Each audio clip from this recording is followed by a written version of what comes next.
जय हिंद दोस्तों, मैं Mohammad Mateen modern classes YouTube channel पर आपका स्वागत है। दोस्तों, आज हम जो चैप्टर लेके आए वो है अर्थशास्त्र। अर्थशास्त्र में बैंकिंग। दोस्तों, अभी हमने 25 प्रश्न दिया था बैंकिंग का, जिसमें बहुविकल्पी प्रश्न थे। अब बात करने जा रहा हूँ उसी बैंकिंग सेक्टर का वन लाइनर प्रश्न है। ठीक है ना? मेरे साथ बने रहिएगा दोस्तों, और ज़्यादा से ज़्यादा मेरे चैनल को लाइक, शेयर और सब्सक्राइब करना ना भूलिएगा। आइए बात करते हैं पहले पॉइंट की। तो भारत में सबसे पहले किस बैंक की स्थापना की गई? दोस्तों, बैंक ऑफ हिंदुस्तान की स्थापना की गई थी। यानी भारत का पहला बैंक कौन सा हो गया? हिंदुस्तान। कब स्टैब्लिश हुई थी? इसकी स्थापना हुई थी वर्ष 1970 में, 1770 ईस्वी में। देखिए, दूसरा प्रश्न यही कह रहा है, कब हुआ था बैंक ऑफ हिंदुस्तान की स्थापना कब की गई थी? 1770 ईस्वी में। ठीक है। अब तीसरा पॉइंट है, बैंक ऑफ बंगाल की स्थापना कब हुई? तो दोस्तों, उसके बाद जो स्थापना हुई थी वो बैंक ऑफ बंगाल की स्थापना कब हुई? 1806 ईस्वी में। चौथा है, बैंक ऑफ बॉम्बे की स्थापना कब की गई? 1840 ईस्वी में। बैंक ऑफ मद्रास की स्थापना कब की गई? 1843 ईस्वी में। अब ध्यान दीजिएगा जरा प्रश्नों का। Bank of Madras, Bank of Bombay व बैंक ऑफ बंगाल को आपस में विलय करके किस बैंक की स्थापना की गई? तो इसका नाम दिया गया इंपीरियल बैंक ऑफ इंडिया। यानी वर्ष 1921 में Bank of Madras, Bank of Bombay, Bank of Bengal को मतलब मर्ज करने के बाद, विलय करने के बाद इसका नाम रख दिया गया इंपीरियल बैंक ऑफ इंडिया। आठवां देखिए क्या है, इंपीरियल बैंक ऑफ इंडिया की स्थापना कब की गई? वर्ष 1921 में इंपीरियल बैंक ऑफ इंडिया की स्थापना की गई। यानी तीनों बैंकों को मर्ज करने के बाद, विलय करने के बाद इंपीरियल बैंक ऑफ इंडिया नाम दिया गया। इसकी स्थापना कब हुई? 1921 में। अब आइए देखते हैं 9वां point, imperial bank of India का राष्ट्रीयकरण कब किया गया? तो दोस्तों, इंपीरियल बैंक ऑफ इंडिया का राष्ट्रीयकरण किया गया था 1 जुलाई 1955 को। 1 जुलाई 1955 को किया गया, और इसी डेट को इंपीरियल बैंक ऑफ इंडिया का नाम बदलकर से SBI कर दिया गया, यानी स्टेट बैंक ऑफ इंडिया कर दिया गया। तो इसलिए पूछा जाता है कि स्टेट बैंक ऑफ इंडिया की स्थापना कब हुई थी? तो 1 जुलाई 1955। और स्टेट बैंक ऑफ इंडिया का राष्ट्रीयकरण कब किया गया? तो वही डेट है 1 जुलाई 1955 को। लेकिन दोस्तों, अगर RBI के बारे में पूछता है कि RBI का राष्ट्रीयकरण कब किया गया, तब क्या बताते हैं? 1 जनवरी 1949। ठीक है। अब बात करते हैं, अब देखिए यहाँ लिखा हुआ 10वां, देखिए इंपीरियल बैंक ऑफ इंडिया को नया नाम क्या दिया गया? तो भारतीय स्टेट बैंक। 11वां प्रश्न है, इलाहाबाद बैंक की स्थापना कब की गई थी? 1865 में। 1865 में इलाहाबाद बैंक की स्थापना की गई थी। 12वां है, भारतीयों द्वारा संचालित पहला बैंक कौन सा था? Awadh commercial bank. दोस्तों याद रखिएगा, भारतीयों द्वारा संचालित भारत का पहला बैंक कौन सा है? Awadh commercial bank. 13वां पॉइंट देखते हैं, अवध कॉमर्शियल बैंक की स्थापना कब की गई थी? वर्ष 1881 में।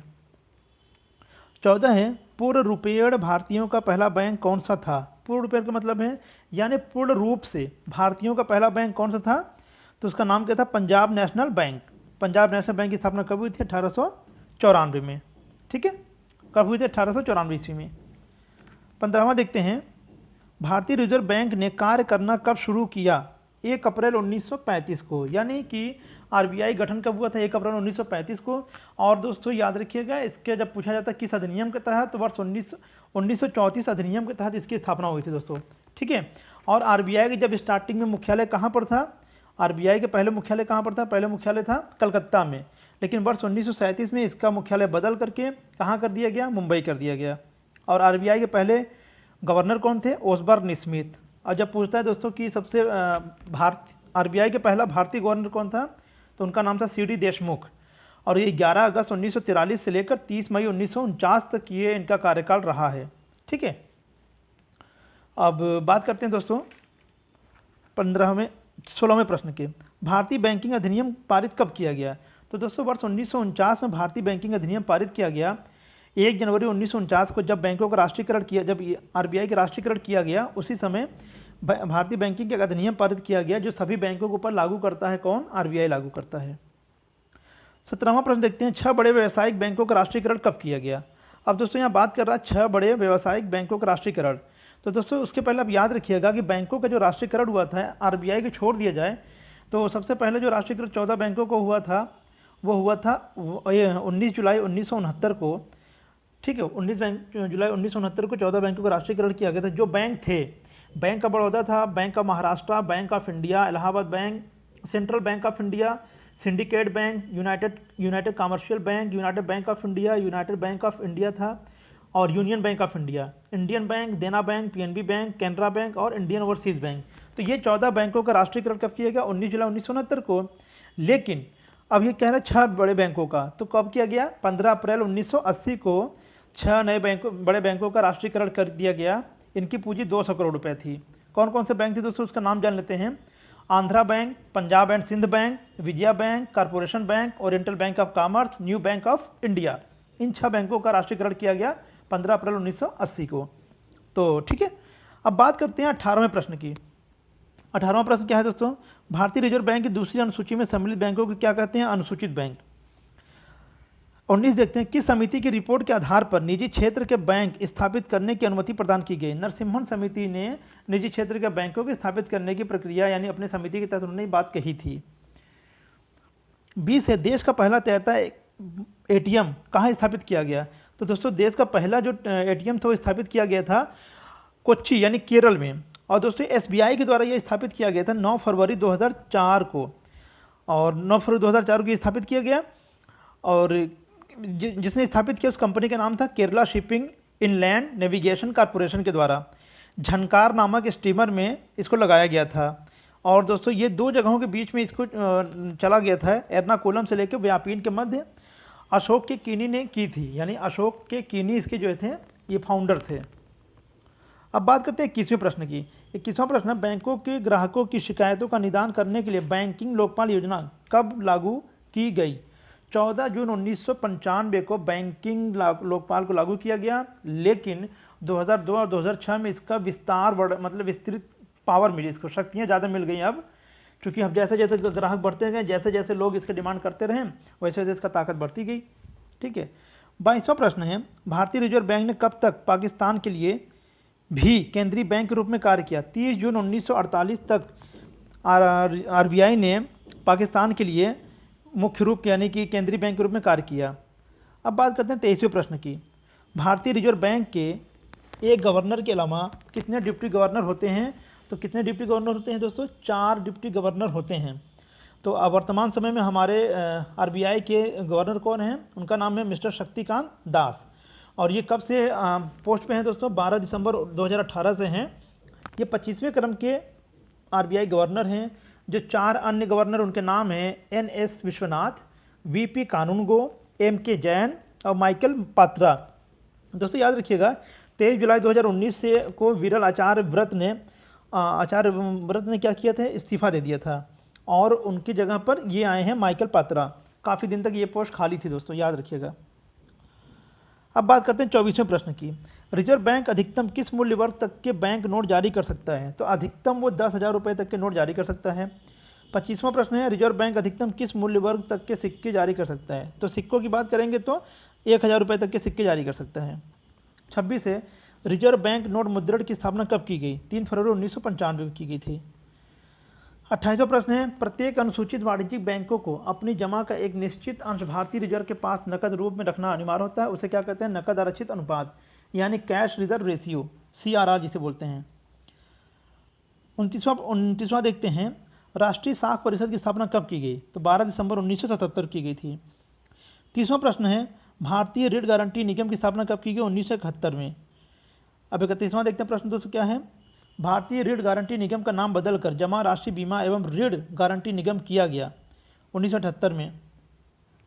भारतीय रिजर्व बैंक ने बचत बैंक खातों पर ब्याज दरों का विनियमन कब समाप्त कर दिया गया? 25 अक्टूबर 2011 को।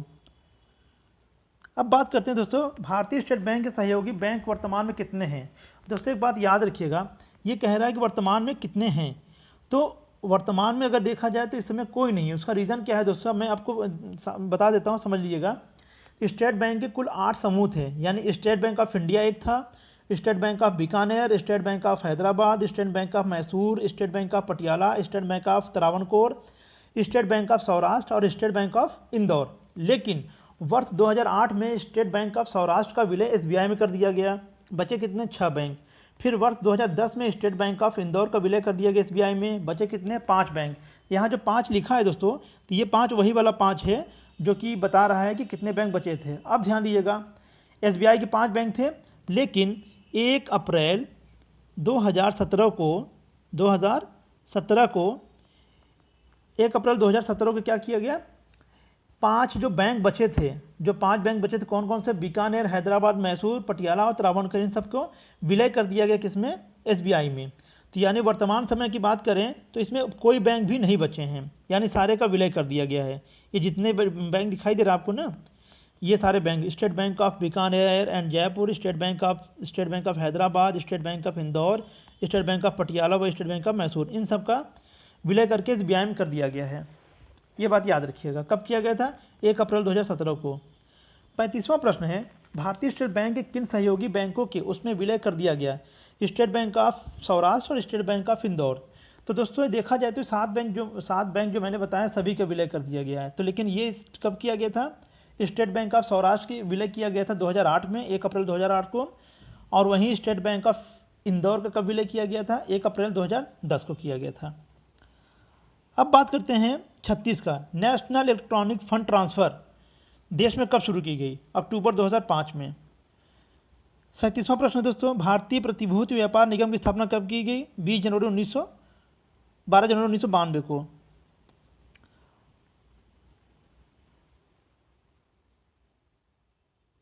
दोस्तों यहाँ पर 48वां प्रश्न है, 38वां दिया है दोस्तों, यहाँ पर 38 समझ लीजिएगा इसको, 38वां ही है। भारतीय मुद्रा रुपए के प्रतीक चिन्ह का अनुमोदन सरकार ने कब किया, यानी जो रुपए का नया चिन्ह आया है दोस्तों, कौन सा है, इस तरीके से ना, इसका चिन्ह कब लिया गया है, 15 जुलाई 2010 से। और कौन दिया था, डी उदय कुमार ने दिया था। 39वां प्रश्न है, रुपए का सर्वप्रथम अवमूल्यन कब किया गया, तो 20 सितंबर 1949 का। दोस्तों अवमूल्यन कब किया जाता है, जब देश की आर्थिक स्थिति कमज़ोर हो जाती है तो हमें विदेशों में इसका अपना जब आयात निर्यात करना होता है तो जानबूझकर अपने मुद्रा की वैल्यू कम कर दी जाती है, तो उसी को अवमूल्यन कहा जाता है, यानी अपने मुद्रा की वैल्यू को कम करने को ही अवमूल्यन कहा जाता है। तो अब तक ये भारत में 3 बार किया गया है, 20 सितंबर 1949 को, 6 जून 1966 को और 1 जुलाई 1991 को। ठीक है दोस्तों, ये तो रहा आज का हमारा टॉप 41 प्रश्न उत्तरी। अब दोस्तों इसी तरीके से हमारे चैनल को लाइक, शेयर, कमेंट करना ना भूलिएगा। मिलते हैं अगले बार। जय हिंद, जय भारत।